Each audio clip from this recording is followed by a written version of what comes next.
This episode is brought to you by our friends at Hover, the easiest way to buy domain names and do more with them. Get 10% off today by visiting hover.com/gadgettv.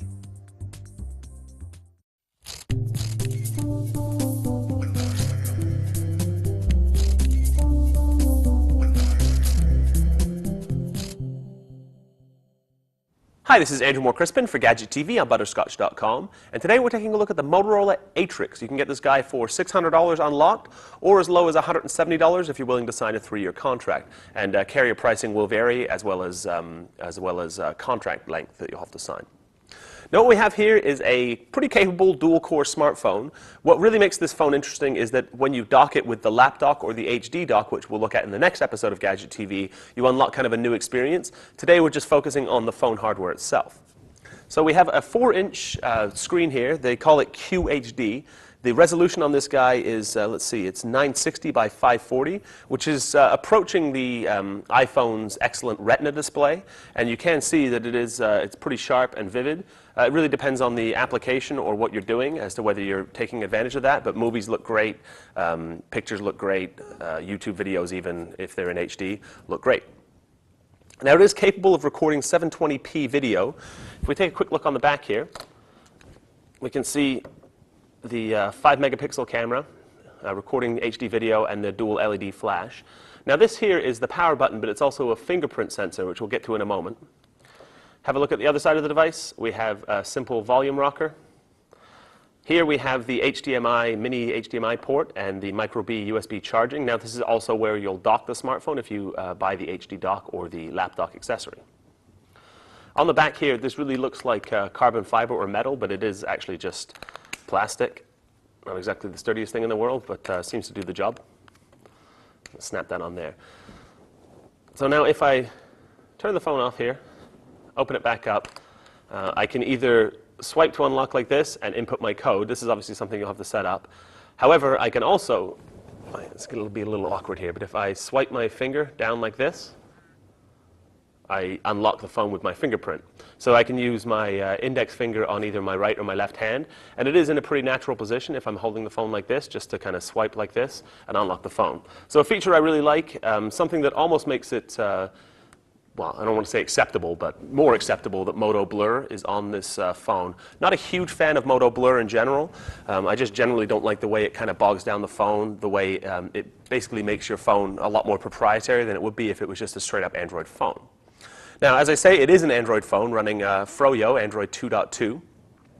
And all of the Android stuff is all present and accounted for, including, most important, the market. Moto Blur does add some interesting functionality. Most notably, when you connect it to a PC, you can do a lot more than you would with a standard Android phone. When you plug in an Android phone, you generally get option to open up the mass storage that's inside and basically drag and drop files, or tether to use the cellular connection to actually act as kind of a modem.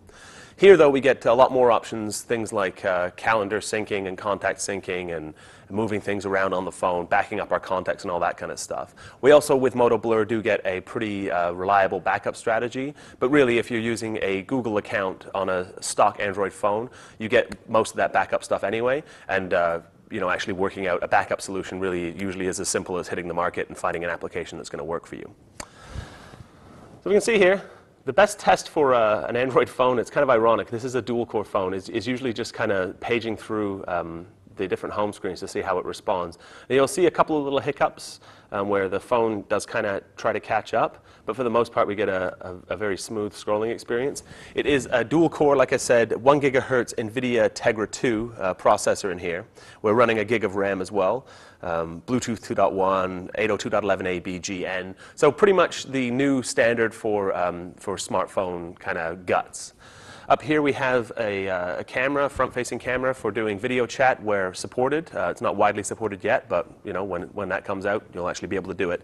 The spec on this camera is really hard to find. It turns out it's just, this is probably why it's hard to find. Motorola's not exactly advertising the fact that it's just a 640 by 480 VGA or 0.3 megapixel camera. Suitable, like I said, for just doing face-to-face chat, but not really an interchangeable camera with the back-facing camera, obviously. Now we've kind of harshed on Moto Blur a little bit here, but it does actually add a couple of other interesting features, one of which is something that Android doesn't do natively. So you see if we tap and hold on the screen, we get the standard home screen menu here. Usually with an Android phone you'll get these 4 options. Now we also have Motorola widgets. So some of these are reasonably compelling. If we go down here, let's say we can choose a photo frame. In this case we'll just choose the news. And now we can actually tap and hold on the widget. In addition to being able to drag it down to the trash like we would on a normal Android phone, we can also choose to resize it. So if we tap and hold here, grab one of these corners, we can move the widget around, basically find a lot more options for the size of the widget. So all too often with Android widgets, it's basically you choose 2x1 or 2x4 or 2x2 or whatever it may be. Here we get a lot more options for how we actually want to set up our home screens. And we do have 6 home screens that we can use. So making one of those kind of basically your home screen where you see all of your messages, you see all of your email, you see the latest news and weather and all that stuff, and you are actually able to customize it a lot more to make it kind of work for you. So that's a quick look at the Motorola Atrix. Tune in for the next episode where we're going to actually look at the lap dock accessory that really kind of unlocks a mobile computing experience with the Atrix. For Gadget TV, I'm Andrew Moore Crispin. For more sweet stuff, visit butterscotch.com.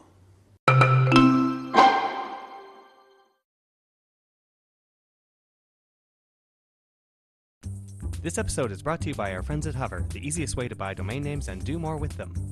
Get 10% off today by visiting hover.com/gadgettv.